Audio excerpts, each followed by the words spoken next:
Think about the best time of your life. One of those rare spans where you wouldn't change a thing. Every friend was free. Work, that was easy. Bills gave no worry. Whatever it was that makes this current self envious of its past one. Remember what made it possible, where it took place, and maybe most of all, who was there for it. Did you even know how good it was at the time? Do you curse that previous self for not knowing, for not making the most of it, or even fighting to preserve it? If you could go back and do it all again, knowing what you do now, would you? Would you give up everything that's happened since and recreate it by your own forceful will, risk being the person who destroys it to try and save it? Even after all I've written, even knowing that choosing the past would destroy all I've written, I often find myself glorifying the risk. I would give up everything to go back. I would trade it all to hold on to that moment. So this is me pulling back an old topic, refreshing it all, rewriting it, and reminding myself why I shouldn't. This is Madoka Magica, Homura Akemi, and why she did it. Madoka Kaname, do you treasure the life you currently live? Miss Kaname, I've become a magical girl just like you. Madoka Kaname. May I call you Madoka instead? Madoka, do you realize that you're just making Madoka Kaname more and more? Miss Madoka I wish I could meet Miss Kaname all over again. Madoka might end up hating you.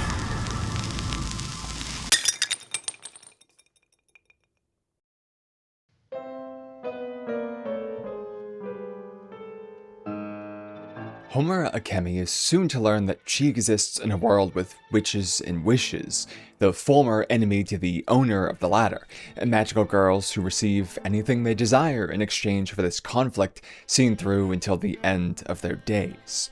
If they refuse to fight, they never gain grief seeds, the spoils of a witch which cleanses their soul and sustains their life.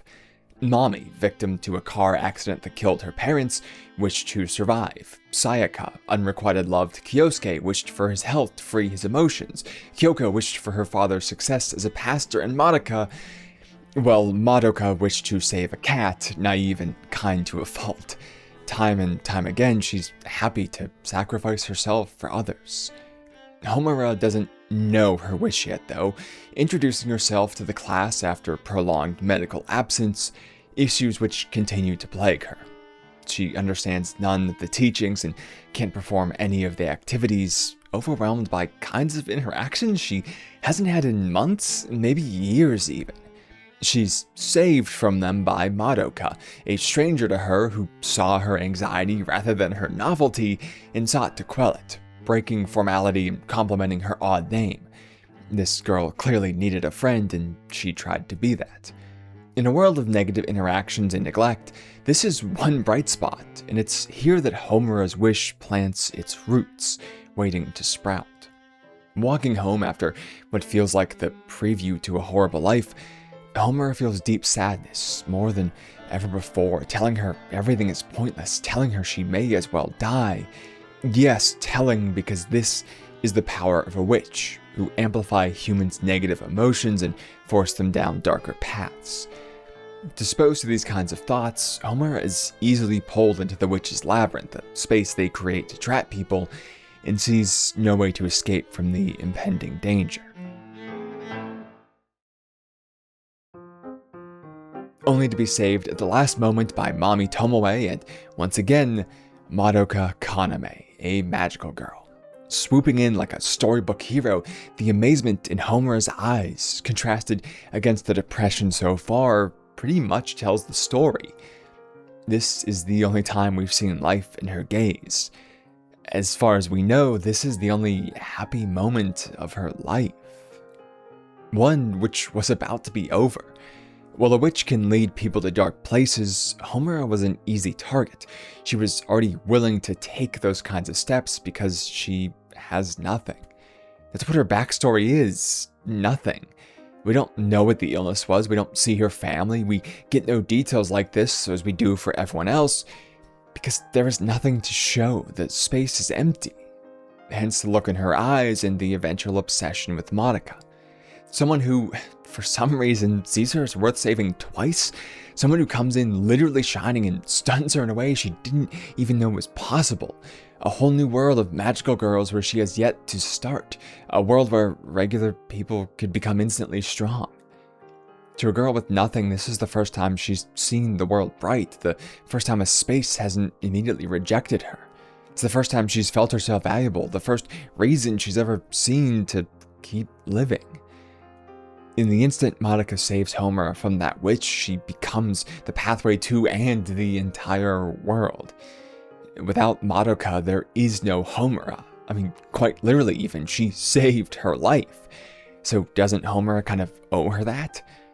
It only makes all the more case to spend it in service of her, as we see Homura do, well, endlessly. Even further, she knows Madoka more than most people from being saved, doesn't she? It has to remain a secret that magical girls are so. And so just as Homura is seen, she sees some private element of Madoka as well, the basis of a deep bond like she's never had before. This very well may be her first ever secret between her first ever friend, as if her life itself didn't even begin until this moment. This skip right here to deep friend is very important, because it means that even if Homura finally has a life, she has no idea how to actually make it for herself.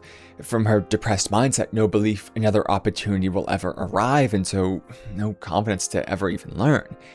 If her life has only been isolation and pain up to this point, why prepare for something else? The best option is not to learn, but to hold.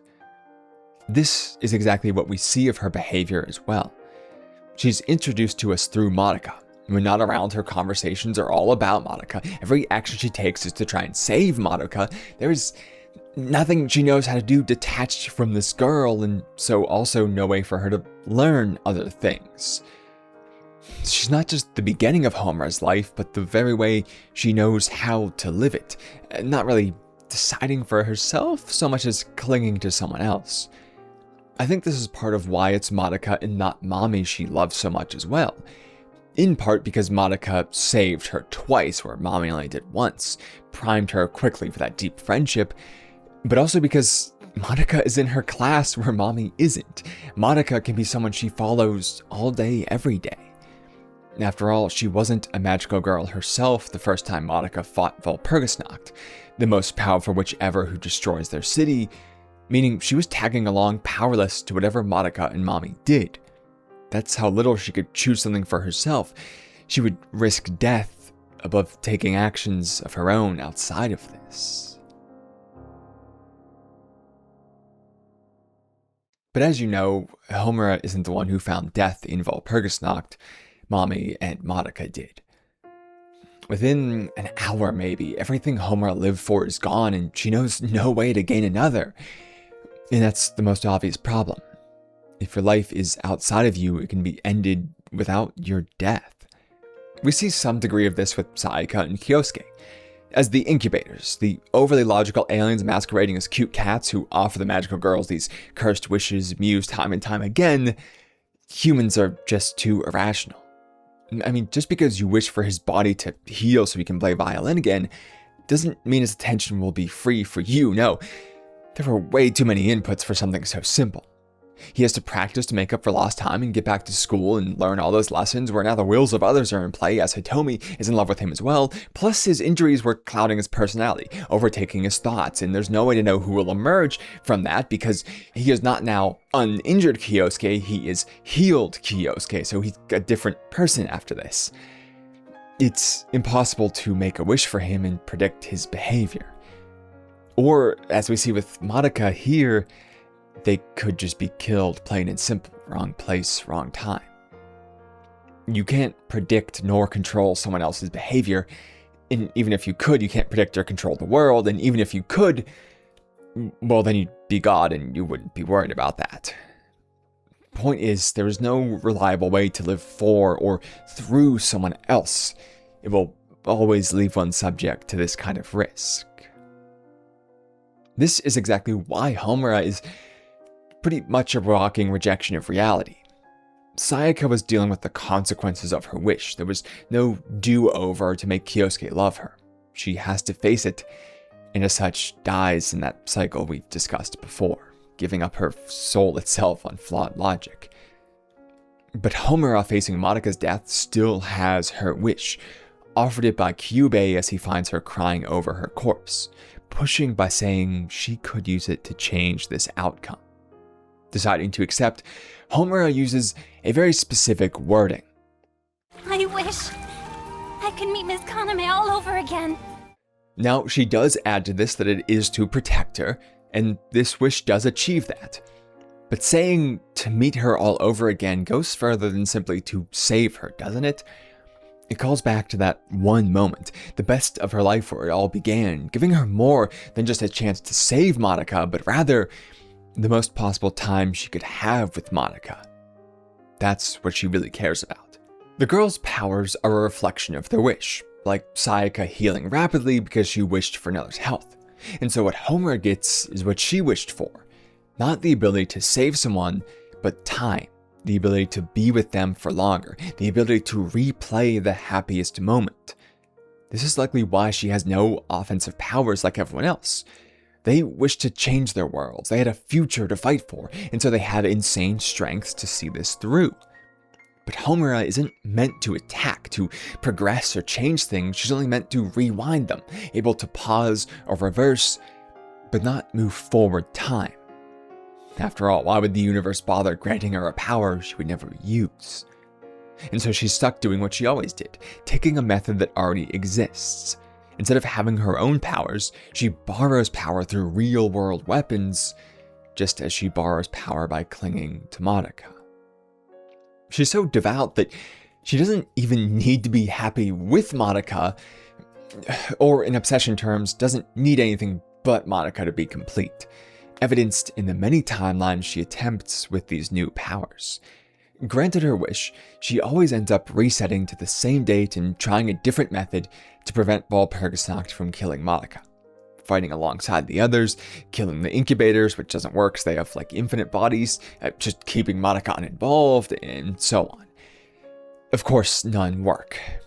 But some of these do have more telling details. In one of them, Sayaka becomes a witch like always, and not knowing that this is their guaranteed fate, Mami snaps, killing Kyoko and threatening Homura. Why should they even live if one day they'll just be monsters who hurt as many people as they saved?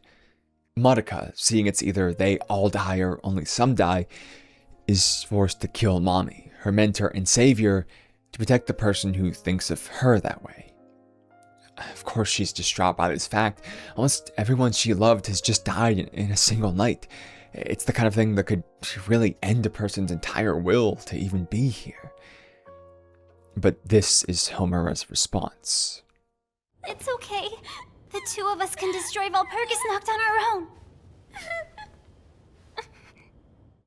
She has the power to rewind time. She could have done it at this very moment if she truly cared about anyone or anything else. But she doesn't.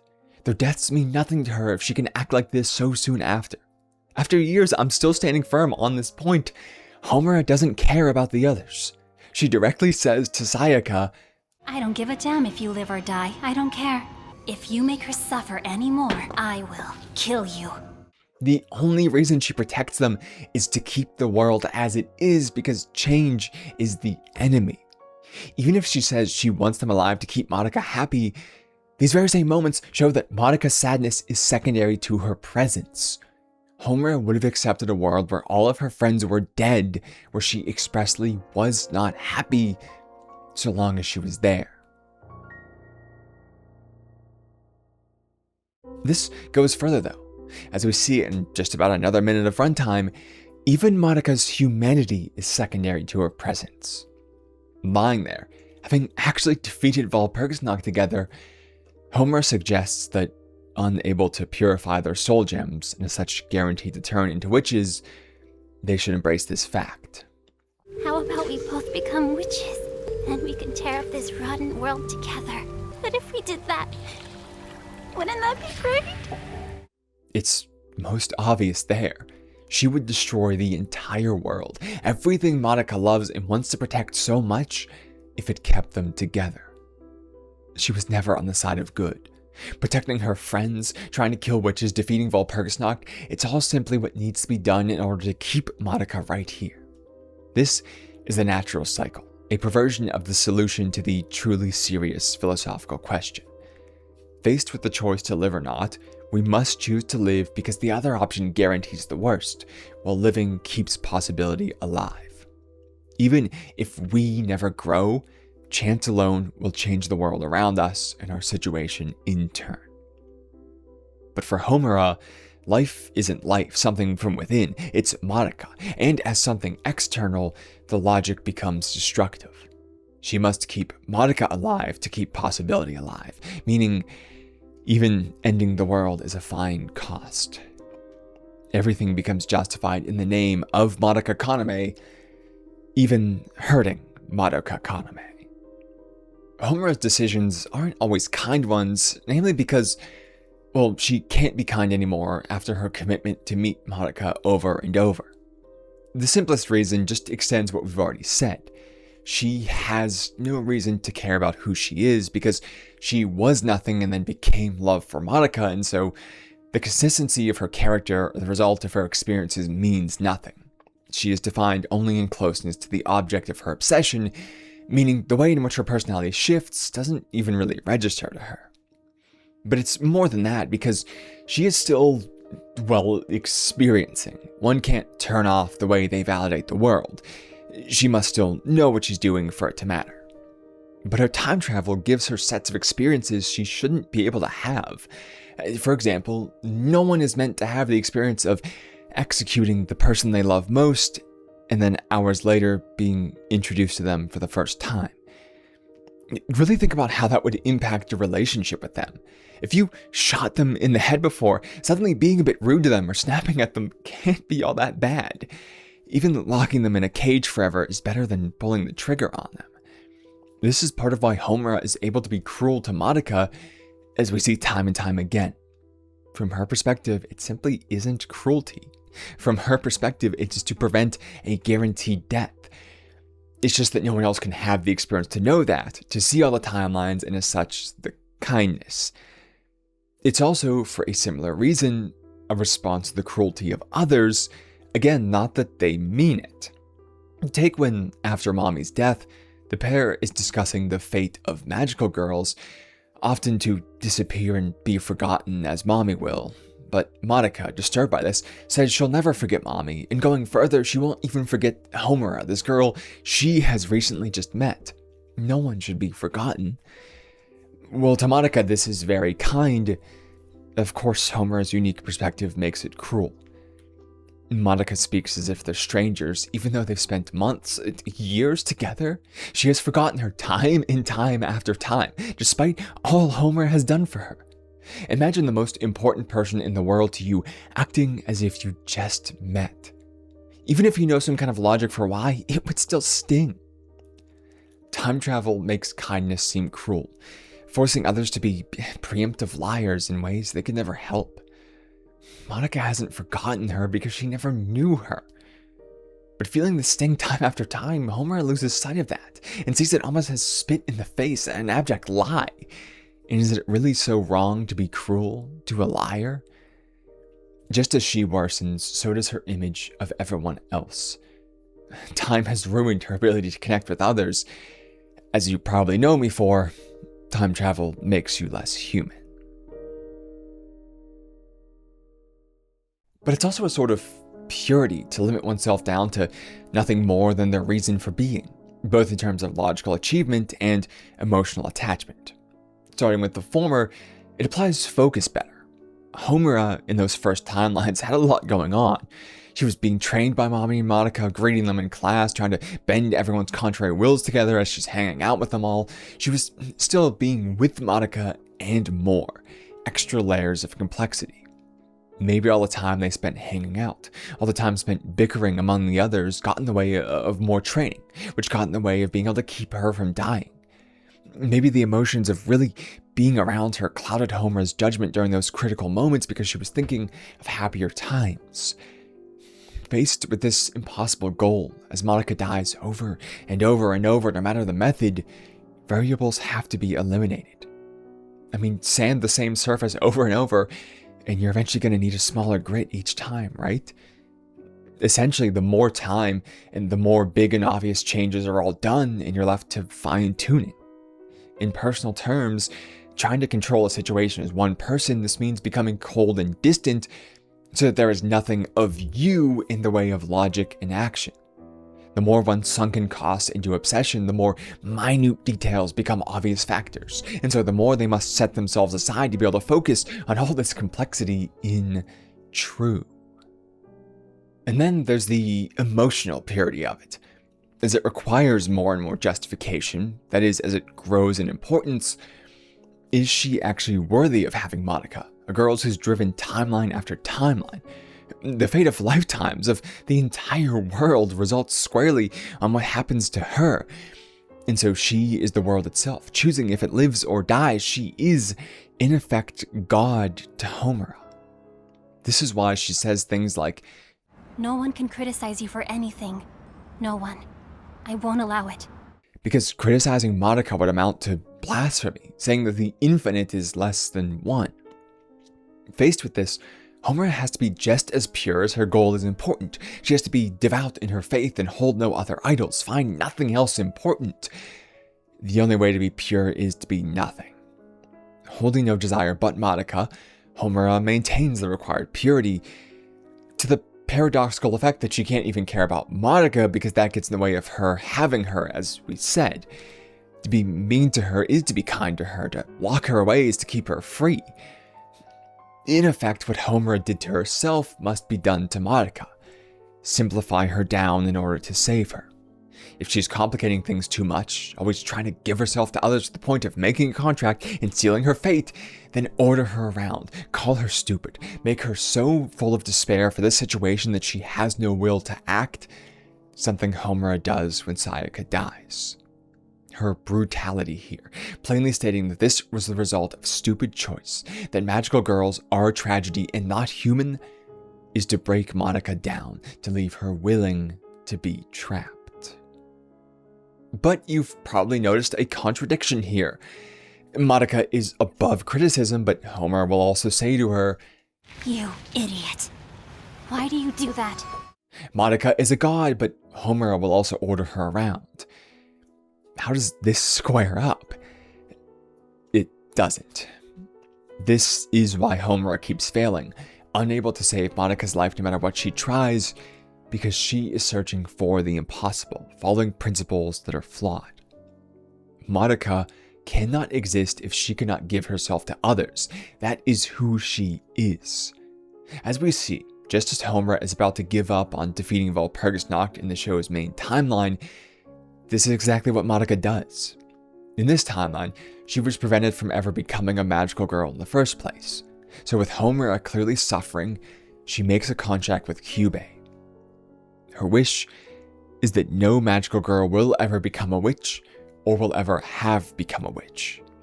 Using all the energy stored in her forms from so many timelines riding on her fate, this wish is actually accomplished and she becomes a part of the universe itself, the law of cycles, which compromises energy, saying that why the incubators were doing this, to collect energy to combat the heat death of the universe, and the suffering of the magical girls needed for it, as their emotion contains almost endless energy, can be bounced out and replaced.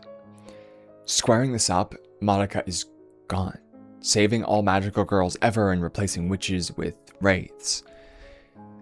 To be able to do this, to remove one's existence and commit to an eternity of balancing it instead, well, you could say it means sacrifice is pretty core to who Madoka is.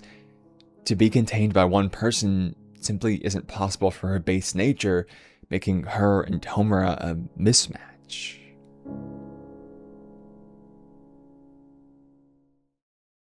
This channel is made possible and kept sponsorless by our channel members and patrons. If you found insight from it or other videos, consider supporting for as low as $3 a month, or for free by adding a like, a hype within 7 days of publishing, sharing with someone who'd enjoy, or the best, leaving your thoughts in a comment. Relevant links are pinned down there as well. This is what rebellion is all about, how Homura handles losing her one purpose and facing her contradiction. For a time after Madoka's sacrifice, she does exist in the real world, trying to uphold her purpose, her essence as a substitute, dutifully fighting the Wraiths.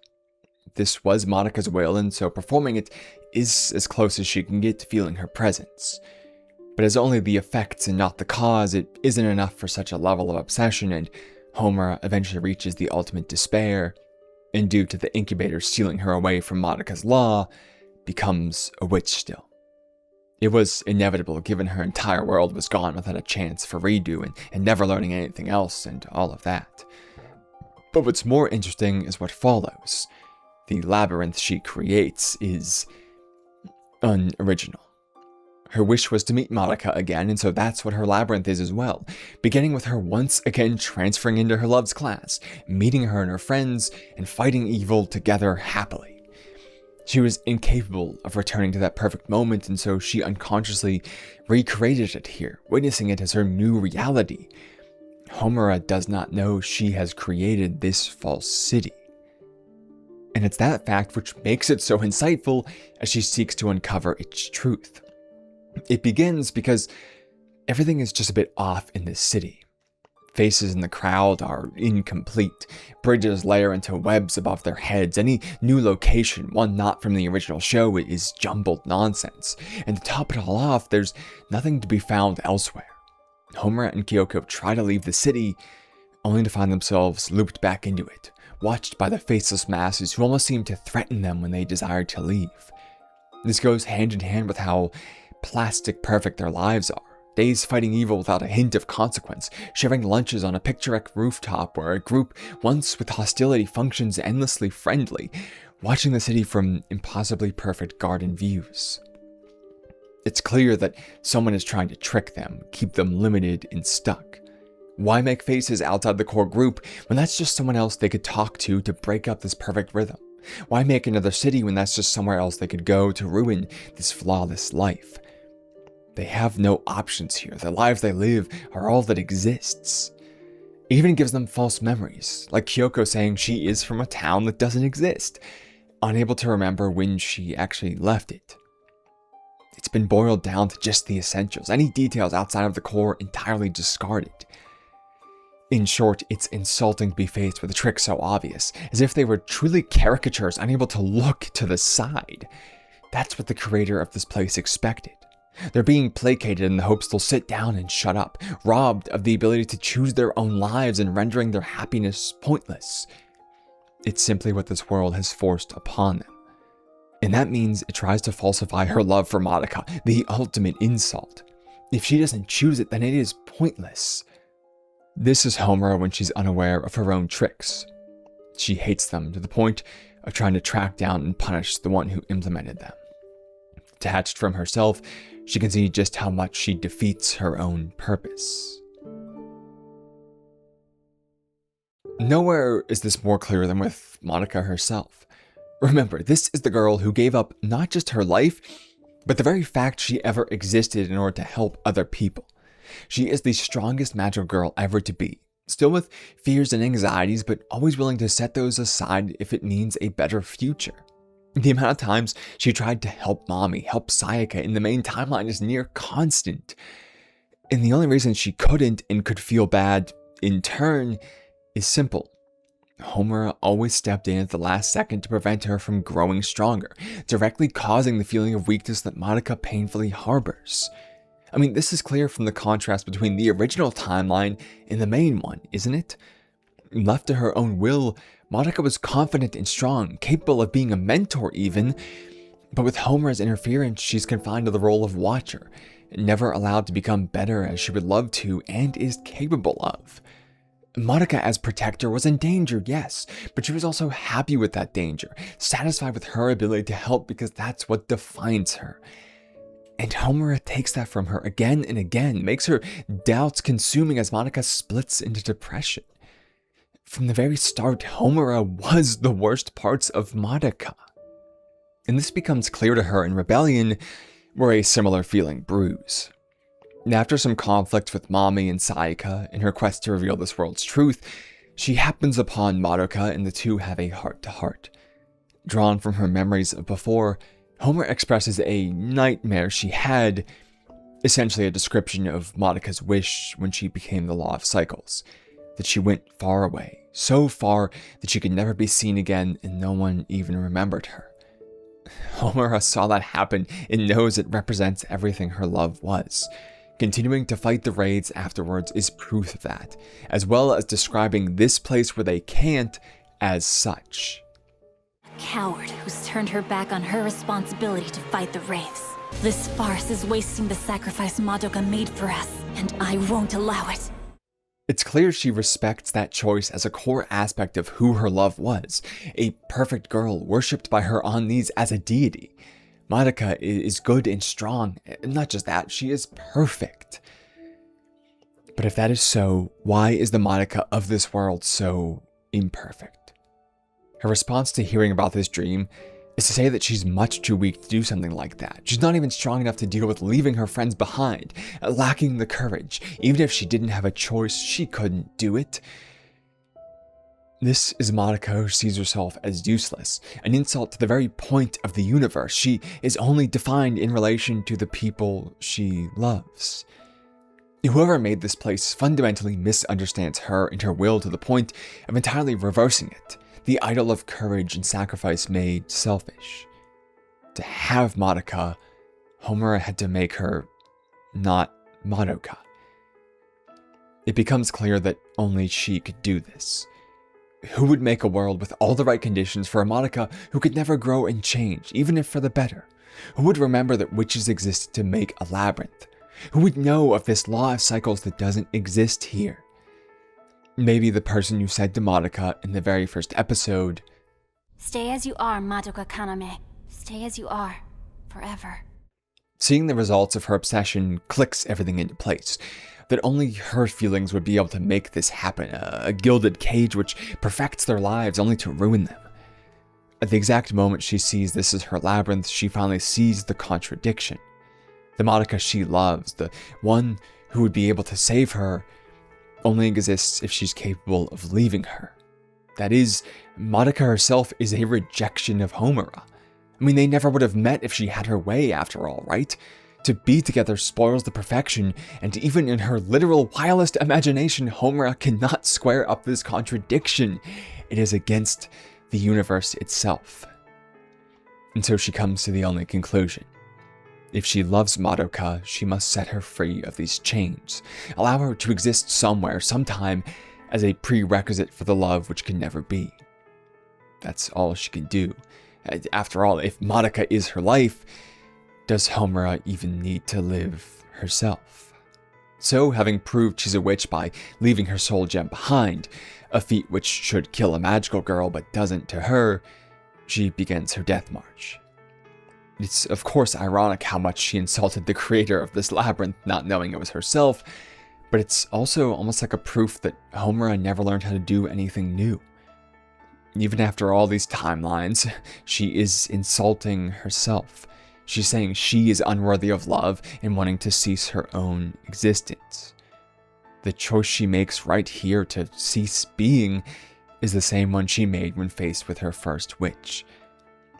All of this was nothing more than a pause in time where she was able to have, well, a nightmare. But before she can wake up, the incubators reveal their interference and their goal.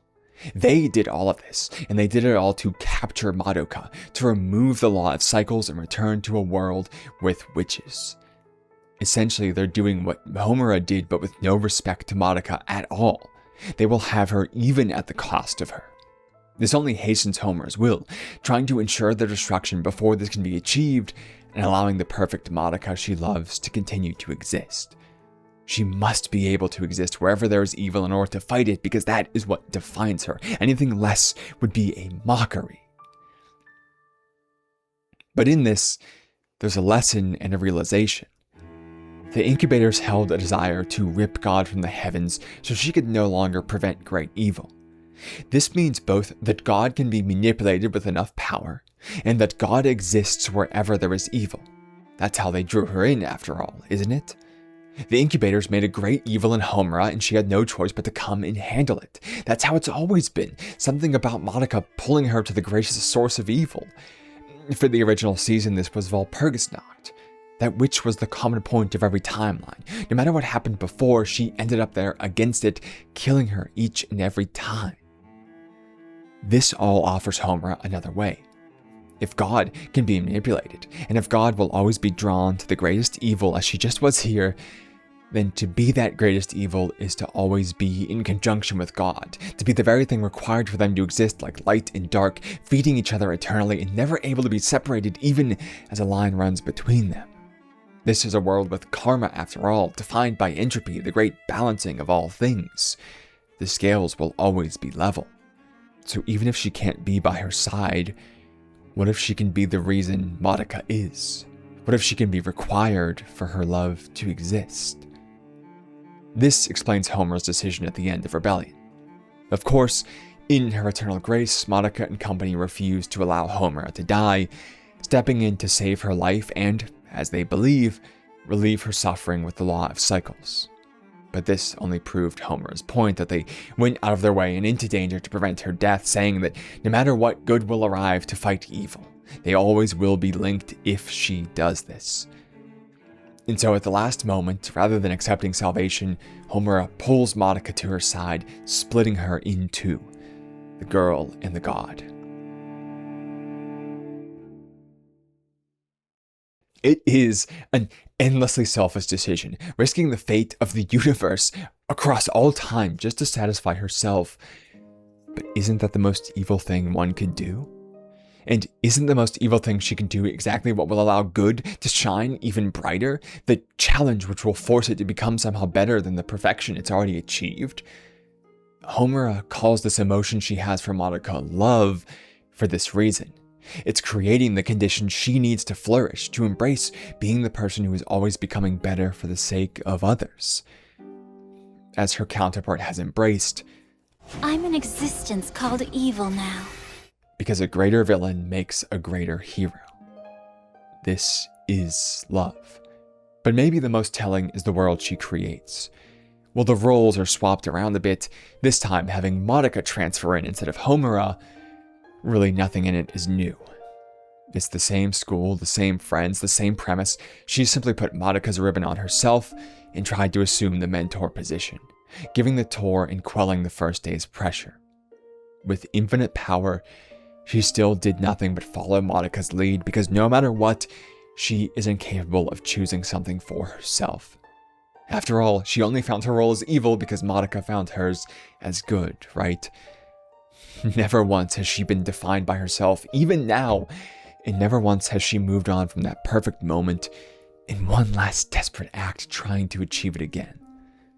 But Madoka, drawn to good and constant growth, begins to pull away from her limited status here, while Homura, becoming her evil and attempting her stasis, fails to keep her, and has to fully accept their contrary but linked positions, saying, I suppose one day you will also be my enemy. Everything has changed, but nothing has changed. The delicate balance of God and demon, good and evil, Madoka and Homura.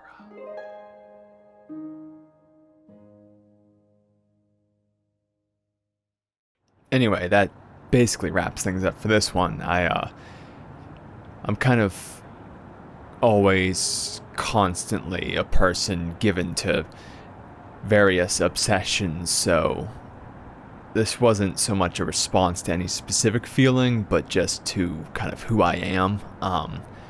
These old videos, I do like to get them back out there, re-edit them, re-script them, things like that. And of course, this one is in time for the movie, coming out in Japan at least, but I don't know, it's also like sometimes you can very easily forget what you've said,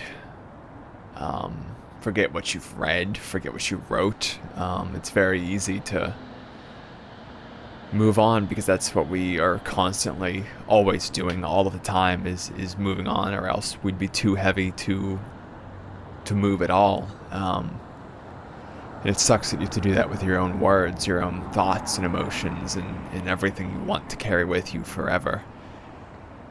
I think obsession is just like a way of life, probably for me and, well, for me and probably for many others too. Because it's very hard to do that once you've had something. I mean, there are so many things that are easy to let go of, and then there are some that they feel like they kill you to let go of, because you're letting go of the thing that was your life itself. You're letting go of the best times. But sometimes, you know, it's because that's someone else's best times, a person who was part of them moving on. It's because the thing wasn't what it was before. It's because you aren't who you were before. I hate change. That's why I love Homura. Because it helps me see the most destructive, worst side of myself in a way that I feel is almost a little too dramatic. And I hope she has a terrible, awful ending in the movie coming up, because I don't want obsession to be a powerful thing.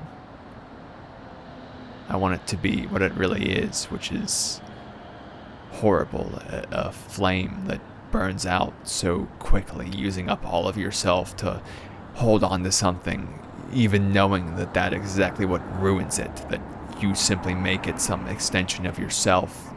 By controlling it, you make it lose the ability to do what made it good to you in the first place, and eventually sunk and cost yourself into doing it forever because you don't know any other way to live. And so I hope she has a terrible, awful end because of that. Because I think that's how it should be, and at least that's the reminder I want for myself, so that I can give up on some of those obsessions of my own, hopefully, and move into some future that I have, God, no idea what it looks like. And this is a story that's, as cringe whatever it is very important to me, that I feel very deeply. And yeah, if there's one thing I want, it's that. I want it to be the push. I want a story to bust my obsession of stories and show me the worst parts of myself and make me want to be better again. That's what I've always loved them for, is how they can hate me in a way. And I hope Uro Butcher hates the fuck out of me in this next movie. Anyway, that's why I put this back out there. Important links in the pinned comment. Thanks to all of our patrons and everyone for financially supporting this obsession that is nowhere near as viable as it used to be. But thank you to everyone for your time and energy and kind words and thoughts and giving me so much. And I'll see you again soon.